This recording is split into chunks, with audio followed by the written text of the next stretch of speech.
وہ کہتے ہیں تم بدل گئی ہو، اور میں مسکرا کر کہتی ہوں نہیں، میں نہیں بدلی، مجھے شفا مل گئی ہے۔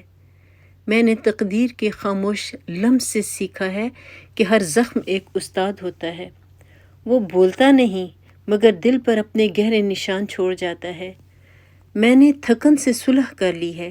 یہ اب مجرم نہیں بلکہ اس سفر کی نشانی ہے جو میں نے صبر کے قدموں سے طے کیا۔ کبھی میں اوروں کے خوابوں میں سانس لیتی تھی، اب اپنی روشنی میں جینا سیکھ لیا ہے۔ میں نے سمجھوتوں کی زنجیریں توڑ ڈالیں اور اپنی روح کو اڑان کا ہنر سکھایا ہے۔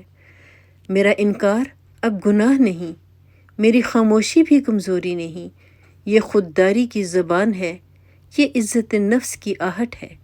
بدل جانا؟ نہیں، یہ تو جاگ جانا ہے، یہ جان لینا کہ روشنی باہر نہیں شعور کے اندر ہے، بس ضرورت پہچان کی ہے۔ میں نہیں بدلی، میں تو وہی ہوں جو ازل سے اپنے اندر چھپی ہوئی تھی۔ وقت نے فقط آئینہ صاف کیا تاکہ میں خود کو پہچان سکوں۔